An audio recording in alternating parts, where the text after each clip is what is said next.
O Velho Oeste não surgiu só com gado, ferrovias e poeira.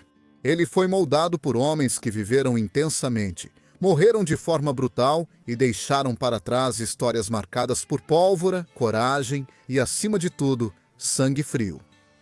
Em uma época em que a lei vinha depois da reputação, algumas figuras se destacaram entre as demais. Não só pelos corpos que deixaram, mas também pelas lendas que surgiram depois. Eles não eram apenas pistoleiros, eram símbolos da justiça da fronteira, do caos e da sobrevivência. Para Pegadas da Fronteira, aqui está uma olhada em 5 dos pistoleiros mais mortais que já existiram. Os limites indomados da última fronteira da América, onde a paixão pela ilegalidade e um saque rápido valiam mais do que ouro.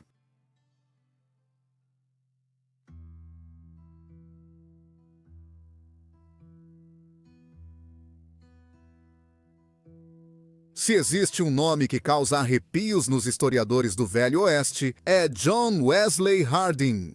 Nascido em 1853 em Bonham, Texas, Harding conquistou uma reputação mortal.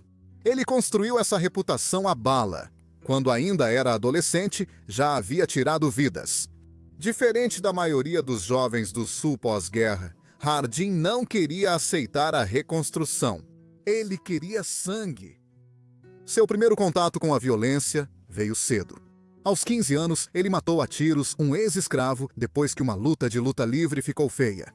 Quando os soldados da União vieram prendê-lo, ele os emboscou em um riacho, matou 3 e saiu com chumbo no braço. A partir desse momento, Harding se tornou um fugitivo com um número de mortes que só continuava aumentando. O que fazia Harding ser perigoso não era só sua precisão ou velocidade, mas a naturalidade ao matar. Ele atirou em homens em jogos de cartas, em circos na rua e, certa vez, supostamente só porque alguém roncava alto demais no quarto ao lado. O truque favorito dele? Costurar coldres no colete para poder sacar as 2 pistolas em um piscar de olhos. E ele praticava exatamente esse movimento todos os dias. Aos 17, ele já fugia da custódia e matava seus captores. Uma vez, depois de ser preso por assassinato, ele atirou em um policial com uma arma escondida, roubou o cavalo dele e saiu cavalgando como se nada tivesse acontecido. Alguns meses depois, ele matou 3 homens bêbados com as próprias armas deles depois que tentaram prendê-lo, e sumiu novamente. Isso não era justiça da fronteira, isso era sobrevivência pela matança. A violência de Harding se espalhou pelo Texas e Kansas. Enquanto trabalhava nas comitivas de gado, ele afirmava ter matado vaqueiros mexicanos, nativos americanos e outros cowboys igualmente. Seja por jogos de cartas, disputas de pastagem ou simplesmente por um ego ferido, ele nunca recuava.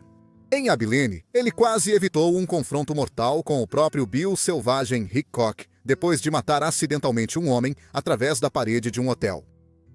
Harding teve papel essencial na disputa mortal Sutton Taylor, apoiando os Taylor e ajudando a matar 2 policiais em um dia. Após isso, ele ficou marcado. Grupos de busca, multidões de linchamento e o Estado ofereceram recompensa por sua captura. Ele escapou de tudo isso até que não conseguiu mais. Em 1877, o delegado o surpreendeu em um trem na Flórida. Quando ele tentou sacar a arma, ela ficou presa nos suspensórios. Ele foi nocauteado, preso e enviado de volta para o Texas. Cumpriu 17 anos de prisão por assassinato. Depois, estudou direito e passou na prova da ordem. Mas, em uma nova vida, não conseguiu deixar os velhos hábitos para trás. Em 1895, em um salão em El Paso, Harding falou demais para o homem errado. O pai desse homem, o pistoleiro John Selman, esperou Harding virar de costas e atirou na parte de trás da cabeça dele. Ele disparou mais 3 vezes no corpo, só para ter certeza. John Wesley Harding morreu aos 42 anos. Seu corpo foi sepultado no cemitério Concórdia. Alguns dizem que ele matou mais de 40 homens. Outros o chamam de mentiroso, racista, fanfarrão e assassino por conveniência. Mas uma coisa é certa, Quando as pessoas falam sobre os pistoleiros mais temidos do Velho Oeste, elas começam por John Wesley Harding.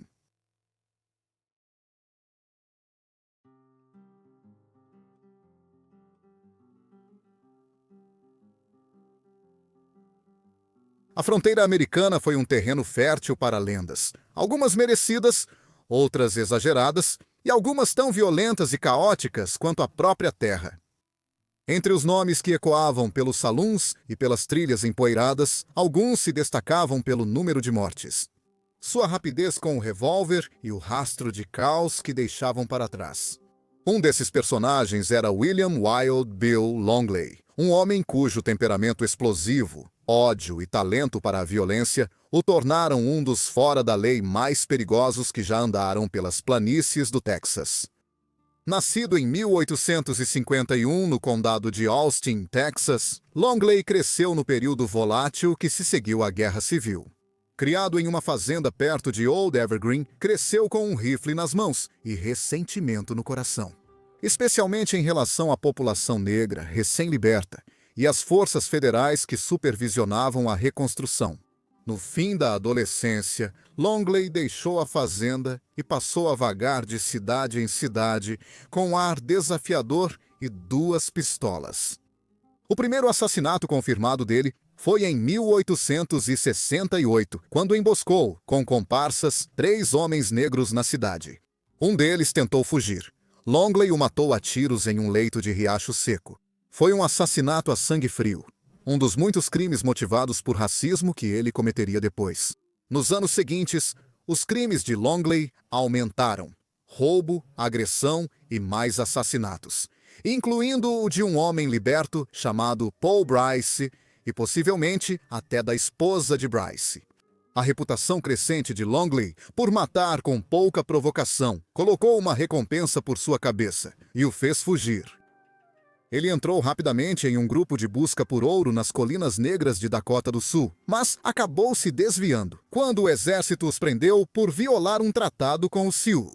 Longley se alistou na cavalaria para evitar a prisão, mas durou apenas 2 semanas antes de desertar. Após ser submetido à corte marcial e preso por um tempo, ele retornou à unidade, mas desertou novamente meses depois. De volta ao Texas, Longley seguiu matando. Em 1873, ele foi preso por assassinato, mas libertado discretamente, provavelmente por suborno do tio influente. 2 anos depois, ele assassinou um amigo de infância por causa de uma vingança familiar. Depois, fugiu do local, iniciando uma campanha de anos de fuga e violência que se espalhou por todo o estado. Matou um parceiro de caça após uma briga, emboscou outro fora da lei em um tiroteio e assassinou um pregador por rivalidade amorosa. A essa altura, Longley havia se tornado uma bomba-relógio ambulante, alguém que não conseguia ficar longe de problemas por mais de algumas semanas de cada vez. Sua última fuga chegou ao fim na Louisiana, em 1877, onde ele vivia sob um nome falso. Capturado sem resistência, ele foi levado de volta ao Texas, julgado pelo assassinato de Wilson Anderson e condenado à forca. Longley passou os últimos meses de sua vida contando histórias na cadeia, muitas das quais eram pura fantasia. Talvez tentando garantir para si um lugar no panteão dos matadores do Velho Oeste, ao lado de nomes como John Wesley Harding. Mas a forca veio para Longley do mesmo jeito. Em 11 de outubro de 1878, ele foi enforcado a poucos quilômetros de onde sua história começou. As lendas colaram em Longley como poeira nas botas. Alguns relatos dizem que ele sobreviveu a um linchamento. Outros afirmam que ele matou a tiros multidões inteiras de homens libertos. A maioria dessas histórias não resiste a uma análise detalhada.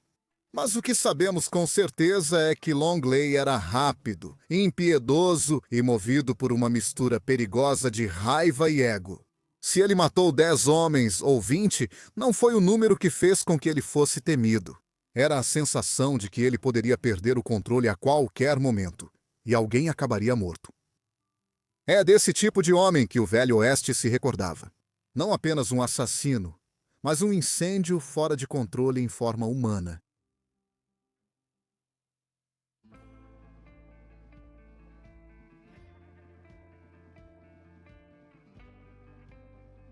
Um dos pistoleiros mais mortais e silenciosamente aterrorizantes a vagar pelo Velho Oeste. Não xingava, não bebia e aparecia na igreja todo domingo. James Brown Miller, mais conhecido como Diácono Jim, ou Matador Miller, envolvia sua crueldade no manto da respeitabilidade e tirou a vida de mais de uma dúzia de pessoas, com a frieza eficiente de um pistoleiro de aluguel que tratava o assassinato como um negócio. Nascido em 1861 no Arkansas, Miller era ainda bebê quando sua família foi para o Texas. Sua infância foi marcada por morte e suspeitas. Aos 8 anos de idade, seus avós foram encontrados assassinados e o jovem Miller foi levado para interrogatório, mas nunca foi acusado. Esse contato inicial com a violência antecipou sua futura vida. Aos 20 anos, ele matou o cunhado com um tiro de espingarda enquanto ele dormia na varanda. Ele foi condenado à prisão perpétua, mas conseguiu sair em liberdade devido a uma brecha legal. Miller logo cruzou com bandidos conhecidos e ganhou fama como vaqueiro de temperamento difícil. Quando seu patrão, Manon Clements, foi morto a tiros por um delegado da cidade, esse delegado mais tarde foi emboscado e ficou aleijado por um disparo de espingarda. Um método que logo se tornaria a marca registrada de Miller. Usando um casaco preto e uma couraça de aço rígida por baixo, Miller se vestia como um pregador e matava como um soldado. Seus inimigos às vezes esvaziavam revólveres inteiros em seu peito, sem nunca perceber que suas balas eram paradas por uma armadura escondida sob roupas de igreja. Durante seu tempo como delegado em Pecos, Texas, Miller entrou em conflito com o xerife Bud Frazier. Frazier suspeitava que Miller ajudava criminosos e até o acusou de roubar mulas.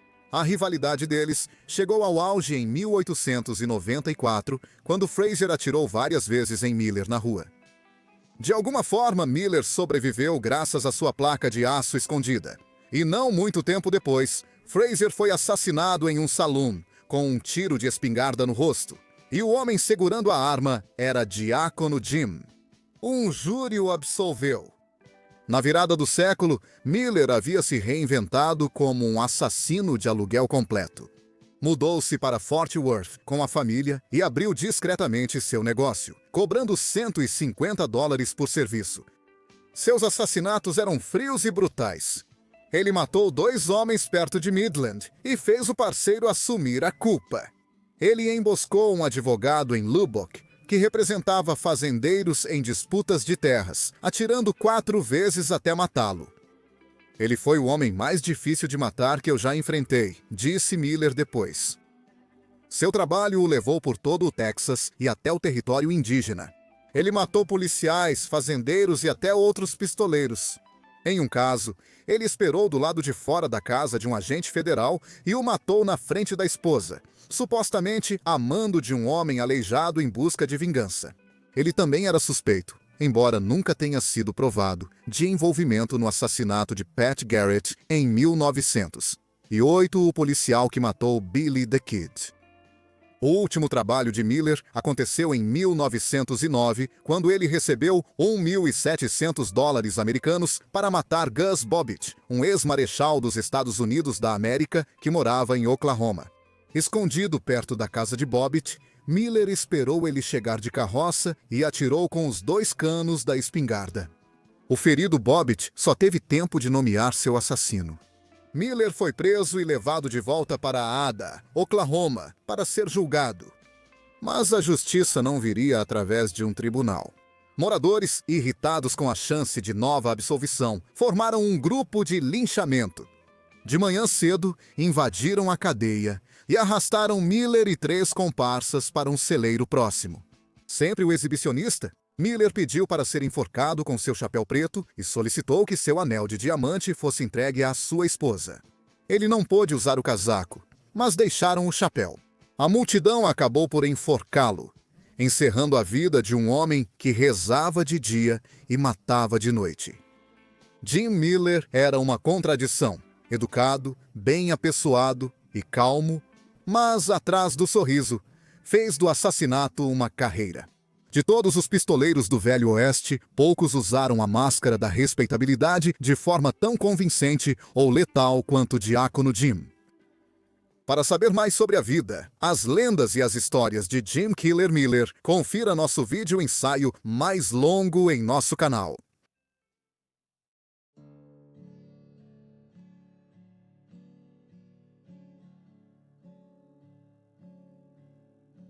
Dan Bogan era o tipo de pistoleiro que, de algum modo, ficou fora da fama do Velho Oeste.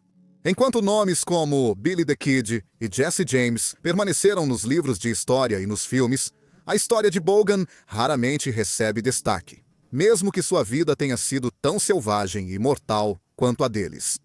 Nascido no Alabama em 1860, Bogan cresceu sendo durão. Sua família se mudou para o condado de Hamilton, Texas, e logo surgiram problemas. Um irmão foi morto pelo xerife por roubar cavalos e outro acabou atrás das grades. Dan, a princípio, se manteve longe de crimes graves, mas era rápido no soco e não se importava em começar uma briga.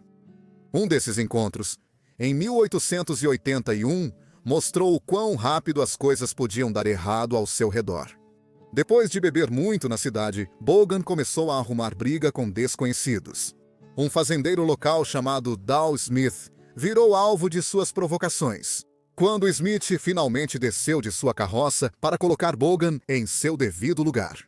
O jovem cowboy sacou uma pistola, mas Smith o derrubou com um único soco e tomou a arma. O amigo de Bogan tentou interferir, e a cena quase terminou em tiroteio. A arma de Bogan acabou com o delegado da cidade, e Dan saiu da cidade silenciosamente não muito tempo depois. Enquanto vagava pelo Texas Panhandle, Bogan trabalhou em fazendas e participou de uma greve de vaqueiros por melhores salários. Essa atitude fez com que ele fosse colocado na lista negra, e logo ele se viu andando com homens que marcavam gado roubado como se fosse deles. Durante esse período, Bogan começou a usar o pseudônimo Bill Gatling, e até registrou marcas de gado em seu nome. Sua atividade criminosa não passou despercebida. O ex-xerife Pat Garrett, o homem que dizia ter matado Billy the Kid, foi contratado para acabar com o roubo de gado, e Bogan se tornou um homem marcado. Bogan quase morreu em 1885, quando Garrett e seu grupo cercaram a casa onde ele se escondia durante uma nevasca. Um tiroteio começou e um homem foi morto enquanto Bogan conseguiu escapar. Ele reapareceu em Wyoming no ano seguinte, ainda usando um nome falso. Nesse momento, as vítimas dele aumentavam. Ele teria matado um dono de salão que tentou barrá-lo e ameaçou o editor do jornal que expôs seu passado criminoso. Os policiais estavam em alerta, especialmente um policial local chamado Charles Gunn. Gunn era um ex-Texas Ranger com reputação de não recuar, e Bogan o odiava por isso. Gunn já o havia envergonhado publicamente mais de uma vez, e em janeiro de 1887, Bogan já estava farto. Ele esperou por Gunn em um saloon e o matou a sangue frio, disparando o tiro final tão perto que incendiou o cabelo de Gunn. Bogan fugiu, mas não foi muito longe. Ele foi baleado do cavalo e levado sob custódia. Na época, sem cadeia na cidade, Bogan ficou preso nos fundos de um saloon. Incrivelmente, ele escapou no dia seguinte durante uma nevasca. Ferido e febril, depois se rendeu a um policial de confiança, temendo ser enforcado por um grupo de linchamento ao ser visto. Ele tinha razão em se preocupar também. O policial Gunn era muito querido, mas foi levado à cadeia do condado de Laramie, em Wyoming, para aguardar julgamento. Em setembro de 1887, Bogan foi condenado à forca por assassinato. Mas essa não foi o fim da história. Um de seus velhos amigos, conhecido como Tom Hall, arranjou para que um arrombador de cofres, chamado James Jones, fosse preso e se juntasse a Bogan na cadeia. Escondidas em seus sapatos estavam lâminas de serra. Os dois cortaram o caminho para fora e, com a ajuda de outros prisioneiros, escaparam pelo telhado e sumiram na noite. Seguiu-se uma enorme caçada, mas Dan Bogan desapareceu. Rumores circularam por anos. Alguns diziam que ele morreu em um tiroteio no México. Alguns diziam que ele quebrou o pescoço ao cair de um cavalo. Outra versão afirmava que ele recomeçou na Argentina. Mas o famoso detetive Charles Siringo acreditava que Bogan havia retornado silenciosamente aos Estados Unidos, assumido outro nome e se estabelecido com uma família no Novo México. Embora Siringo nunca tenha citado nomes, ele disse que tinha certeza de que sabia quem Bogan havia se tornado. A história de Dan Bogan parece um romance do Velho Oeste, repleta de brigas, fugas e tiroteios. Ele pode não ser um nome conhecido, mas se você mede um pistoleiro pelo tempo que ele conseguiu fugir da lei e o quão perto chegou de se tornar uma lenda, então Bogan merece estar entre os homens mais perigosos do Velho Oeste.